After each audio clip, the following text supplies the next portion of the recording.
right along. We've got Green Bay. They'll be taking on Minnesota, another one of those debatable 8 teams. We found you. You are in.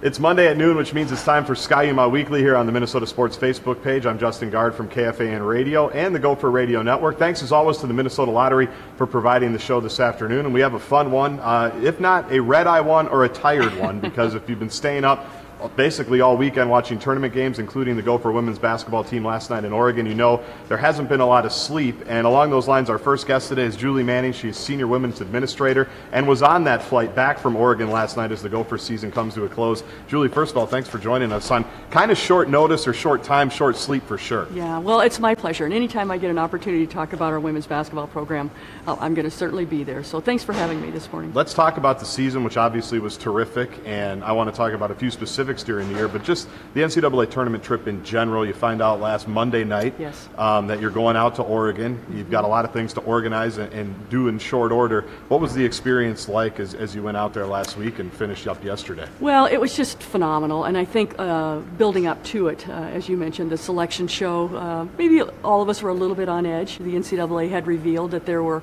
4 slots open and there were 8 teams still available. So we were delighted when we saw our name flash up on the board. A lot of celebration there, and then as you mentioned, you kind of go into work mode. You get ready to get the team out there, charter, and get things going. But we had a marvelous experience. It was just incredible for certainly our student athletes, our coaching staff. We had a wonderful large group of the band. Spirit and Goldie was with us, and a number of donors were out there as well. So it was just a wonderful experience, and we'd do it again in a second, that's for sure. As you look at the season as a whole, 4 seed in the Big Ten tournament, obviously the great game against Iowa, close game against Ohio State, a lot of big victories, including Michigan and Maryland here at Williams Arena. What do you think the key was to not a huge turnaround? I think everybody was pointing to this team, but with 8 newcomers a year ago to now the team they put together, what do you think the difference was year to year, why they were so successful? Yeah, and I think Coach would probably tell us that with the very difficult schedule that we had last year, certainly our 8 newcomers were in the thick of it all year long last year, and they had their bumps and bruises as they went through the season, but it obviously paid dividends this year. And I think their ability to work together, to gel together, started gaining confidence as the wins started mounting up. And then, frankly, I think our speed just kicked in, and we really started to identify what our strengths were and really played to those strengths on our team. So it was really fun to watch this unfold, and couldn't be more proud of our team and our coaches and how it all came together. What was Friday like against Green Bay? Obviously they're up double digits in the second half. They're out rebounding the Gophers, getting a lot of second chance opportunities. I'm sure you're sitting close. I'm sure you can hear everything. But then all of a sudden it's like a switch flipped, and the Gophers more or less ran away from Green Bay. What was that game like? What was the key to that, do you think, as you watched all of that? Well, good point. I mean, we weren't quite in sync, it didn't seem like, in the first half. And some of that could just be first round NCAA play for most of our student athletes that were on that team. But we knew that eventually, and they have the confidence that they could get control and kick back in. And I know that Marlene gave a great halftime speech to them, and certainly they came out charged and very focused on Gopher basketball, really. And they just took off and played a great second half. And Green Bay was a tremendous opponent. I mean, they were really fun to play and pressed us hard. But in the end, I think really the talent and, again, the speed came out. What's a typical day like for a senior women's administrator or just an athletic director in general? I don't need to pigeonhole you there, but athletic director, is there such a thing as a typical day for you? You know, there's probably not, and that's the beauty of this position. And I say this all the time. When I park my car outside and I walk in, I'm very blessed to have an opportunity to work on a college campus like the University of Minnesota, and then to be engaged with our athletics department and all the success and the delight that we have working with our very talented, successful, and future leaders with our student athletes is pretty remarkable. You came here from Wyoming to join Mark Coyle. I'm curious, what made you make the jump or the leap? You've been there a little while, and I know you've been around college athletics for 20, 25 years. Why was this opportunity so appealing? Well, I spent most of my career at Iowa State University. I went to school there and was a golf coach for almost 20 years. I always had my eye north. because it was always something special going on at the University of Minnesota. And I went a couple different places to prepare me really for this opportunity. And without those places or those experiences at Colorado and Wyoming, I wouldn't be here. But it was always a place I had my eye on, and when Mark Coyle took the job, then it became even more appealing for me. So I've been here about a year and a half, and it's just been a wonderful run. I really, really enjoy what I do. And we are here in the Land O'Lakes Center for Excellence lobby, where we've done this show a lot. You kind of got to jump in while this project was, I don't know, maybe halfway, maybe the shovel been in the ground, but at least been, we knew it was coming. Yes. So what has the transition been like? I know the athletic directors didn't really get to move into it. You're still down in your same area, but what's the value here of what you've seen since this opened about a month ago? I think it's transformational. I absolutely do. To have a facility like this where all of our student athletes, for probably the first time in many decades, can come together, it's just what we really needed. The other facilities that are here for our individual sport programs really put us back on par with the league that we're in, the Big Ten Conference, and the expectations are always there. We expect our coaches to compete with the very best in the Big Ten, and now we've provided the facilities to be able to do that. And the good news is I did get to move to the 6th floor, so I have one of the best offices in the department, and I'm very fortunate to be up there. But I wanted to be in and around the student athletes a lot, and in particular on the 6th floor, where a lot of our life skills and leadership opportunities come about. So now we've got a couple months left in the academic year and athletic year. Take us through what's coming up. I know we've got a gymnastics regional here in a couple of weeks. We're going to talk about that next week on Ski-U-Mah Weekly, but obviously the students want to finish the year strong academically, but you also have a lot of sports, even kind of just starting up with softball and things like that. You know, we really do. Our baseball and softball team will finally be coming back to campus here where they can play outside and get started. That's really a lot of fun. Our golf teams are about midway through, along with our tennis teams. So we're doing really, really well. We're excited for what's to come this spring season, really. I talked to Coach Carlson and Coach Redmond about this a lot. As a golf coach in a northern climate, which you have some experience with, is the greatest recruiting tool ever that you're not here at all from January to March, that basically every other week. I remember there was a Honolulu Open one time with Coach Carlson. Like, that's, did you use that back in your Ames days? That we're never in Ames when it's cold. Don't worry, we're always on the road. Well, it's appealing. There's no question for student athletes to come in your program and be in Arizona, be in California, and be in Florida. So they have a unique opportunity with the weather that's here to really hone their game in the South, and we take advantage of that for certain. I have to imagine you appreciate the new practice facility as a former golf coach that they've built over by Les Bolstead, that's going to be part of the deal. When we've talked to golfers before about that, they just rave about how much of a difference that's going to make.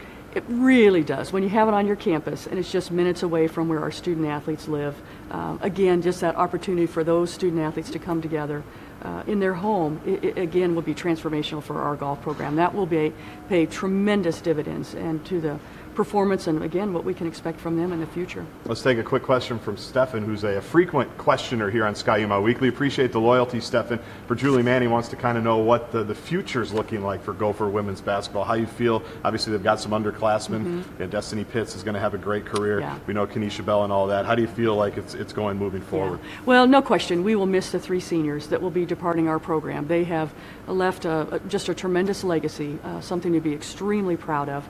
We have signed 4 young women to come in and join our program, and we have open scholarships in addition to that. So I know our coaches will be right back out there recruiting. It really never ends. And just to see if there might be somebody out there that maybe might be interested in a transfer or returning to Minnesota or something like that. So I think the future is very, very bright, and we're building something here. You can feel it.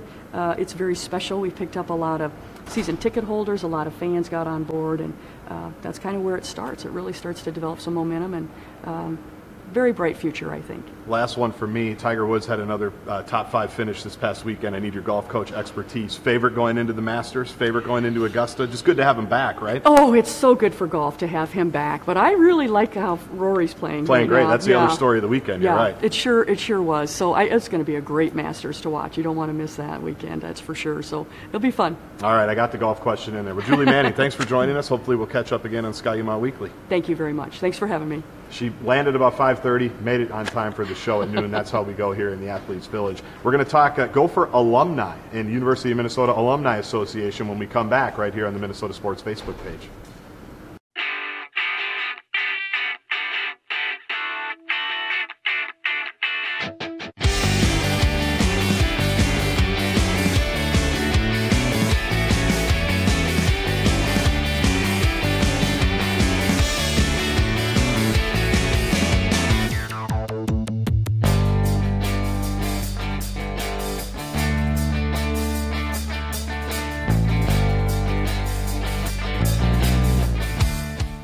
Sure, it's just a letter.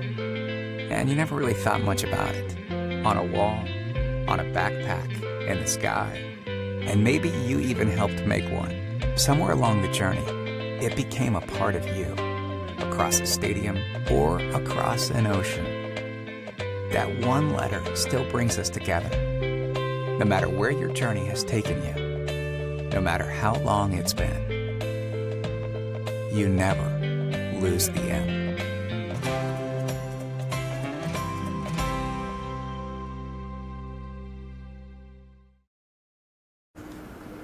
Welcome back to Ski-U-Mah Weekly, presented by the Minnesota Lottery. We're now going to transition to maybe life after a University of Minnesota education and athletic career. And to help us out with that is a 2008 graduate of the University of Minnesota, former football player Steve Davis. I wrote the title down because they give me these crazy titles: Alumni Association Director of Minnesota and Affinity Engagement. Nice business card, Steve. Yeah, thank you. What does it mean? So essentially it means for all of the alumni that are based here in Minnesota, I had the opportunity to work with our chapters that are out in greater Minnesota, engage with their local alumni in that area. We have affinity-based groups, and they've created alumni groups, and I'm working with them to kind of do some different things. But really, essentially, it's working with the Twin Cities area alumni. I do a lot of different events and engagement opportunities for them, so I'm like the local guy. A good resource is umn.alumni.org if you want to learn more about what the Alumni Association does. They put on events all over the place, whether we're in Chicago for Big Ten Media Days or at the Big Ten Tournament for Foley's, I think was a big spot there. So what's your day-to-day like? You know, how often are you working on different events? How often are you trying to connect with different alumni? Yeah, I mean, I'm working on events all the time. I'm actually planning a lot this spring. Doing a lot of different things to kind of engage with some of our alumni, and really just providing just resources and opportunities for people, and giving them something to look forward to, as the M never leaves you. Right. You want that opportunity to stay engaged with others and be connected to the university, but also we're providing opportunities to help transition to life. That's the biggest thing when you go to a university. You want to make sure that you're carrying out the opportunities and the relationships that you've built, and using that to your advantage as you go throughout life. How much does it help you that you are an alum, that you went through the process, not just athletically, of course, which is a big part of it, but just the social aspect of it and, of course, the academics? What do you take from your time here that helps you in your position now? Oh, absolutely. I think it's been a breath of fresh air for me to come back to the university and kind of see the newfound energy, and knowing that I've been there and I've been through those experiences as a student and an alumni to try to figure out what's the next step. How do I connect to my peers? How do I connect back to the university? Now that I'm in that role, I have an opportunity to kind of see what are some things that we can actually offer, right, and what are some resources that we can actually provide to kind of keep people connected. It's been great for me. I mean, I'm really relishing the opportunity because I think there's a lot of things that we can do very well, but people don't necessarily understand. So it's good to kind of tell a story and have opportunities like this to kind of bring that up. What do you remember about the process of you coming to the University of Minnesota? How you got here, and did you ever imagine that 15 years later, by the time you were probably being recruited here, that you'd be back working at the school? Yeah, I mean, at the time I didn't, to be honest with you. I came here obviously through football, and it was an opportunity for me to get my education as well. Had a great 4 years here, and when I got done, obviously I took the route of trying to pursue the NFL. Things didn't work out in the way that I wanted to, but I quickly realized that the connections that I built here kind of helped me propel through life. Like it helped me to get career opportunities in various different places, and the inclination for me was to, how do I use what I've learned to help others? Because I felt that a lot of my former teammates and peers that I've graduated with didn't necessarily know how to connect back or get connected to resources that are utilized within a university. So I wanted to see what I can do on my end. I actually left Minnesota for a long time, came back in 2014 with that mission in mind. And now within an Alumni Association, I think the opportunities are endless for me to at least build that relationship and that establishment as far as what we have and what we can offer, so that they know that. I think a lot of it is that you just don't know what you don't know, right? Right, exactly. Yeah. UMN.alumni.org is the website. I know you've got an event this week that you want to talk a little bit about. We've got Goldie's Run coming up here in April. Give us kind of the calendar of what's coming up that people can look to. Yeah, so you might want to tell the audience to get a pen and paper ready because this That's is fine. Pen and paper. We'll go. Let's see if you can do it all off the top of your head. That's sure. the first test. Sure, I'm doing a lot of them. So tomorrow is actually an event we have behind the scenes. It's one of our signature events that gives alumni an opportunity to do some behind-the-scenes tours and experiences that they won't get every day. We're at Woodchuck, which is an alumni-owned business. They're doing a tour. They're kind of showing off their story. These are some of the things that we provide. We're also doing Goldie's Run, April 8th. We're having a UMAA runners group. Right now we have about 90 people signed up. I'm looking to get 100, so please keep coming. And then on April 10th, we have our Business Bowl, which is an opportunity for people to get networking things done with our corporate chapters, corporate companies. And then on April 27th is our U of M night at the Twins. It's going to be a great night. We have like a lot of tickets to sell, but there's a great experience that you're going to get there. You're going to get a hat. Paul Molitor has made a video for us. Nice. We're building connections with Gopher Athletics, so I'm having some of the former baseball players who are Gophers and also Twins players to kind of be there to sign autographs. It's going to be a very engaging day. And then on May 1st, we're doing our first actual senior send-off event, which is an opportunity for the seniors to celebrate the year, but also get introduced to the alumni and the Alumni Association. And then on May 4th is our annual celebration, which is a huge event that we do every year. This year, we're actually having a keynote speaker who's a former basketball player, Mr. Walter Bond. Nice. I don't know if you guys know about him, but if you haven't, this is a great opportunity to come out and kind of hear from him, because I've heard him a number of times. Great motivational speaker. He's a great motivational speaker. And then closing out the spring on May 24th, we're actually coming back to this building. We're having an alumni tour of Athletes Village. Because I know a lot of people are chomping at the bit to kind of see what this place looks like. I mean, it's amazing, I can tell you from my standpoint, but just giving them that experience. We're going to have a few headliners to kind of do a panel as well with that. So there are a lot of great opportunities that are coming up. Can you repeat all that? I missed a couple of them. If you go to UMNalumni.org, you can get all that information, or feel free. I mean, I might be put myself out on a limb, but you can reach out to me and I can be sure to get back to you. That's outstanding. You mentioned this new place and your graduation year 2008. If I'm doing my math correctly, did you get to play in TCF Bank Stadium? I don't think you did, and now you didn't get to take in the Athletes Village. A generation too early, Steve. Yeah, generation too early. What do you think of all this? This place is amazing, man. I kind of wish I was still playing, to be honest with you. Just seeing the facilities, seeing the stadium. I've experienced it from a fan standpoint, but not actually playing in it. And I can't imagine how that feels. Playing in the Metrodome was fun, but it wasn't the same as feeling the campus, And when I came back that first year and actually saw the players play in the game, I was actually here for the Michigan State game, which was a crazy game. Yep. The atmosphere was amazing, and that's just something that I think is going to benefit us in the long end. Is just having that crazy, experience, but also these facilities that are here. PJ Fleck is a marketing genius and is really connecting with the student athletes, but also connecting with the people and building excitement here. I think the energy right now is just amazing. That I'm glad to be a part of it from the Alumni Association standpoint, but I can't imagine how it feels to be a player right now. I did want to ask you about PJ Fleck, because it does seem like every coach connects with alumni to a certain degree, and former players are always important no matter who the coach is, but it does seem like there's a different energy in what he tries to do in terms, last week or a couple of weeks ago with the uniform unveiling, Marquise Gray, Max Williams, Don Barber, bringing former players back, just little things like that. It seems like he's pretty connected with what, kind of what you want to do as well, bringing people back. Yeah, absolutely. They have some people over there who really make sure that they're connecting out to alumni, and that's something that you want as a former player, just to be connected to your program. But obviously PJ Fleck is really doing some very innovative things to kind of bring some attention to the program, but also get the alumni excited. I mean, it's still very early to predict things, but I think things are going fairly well from a recruiting standpoint. We're involved to an extent to kind of know what's going on with the program. We can come back, we can talk to the players, we can mentor them, and I think the future is very bright.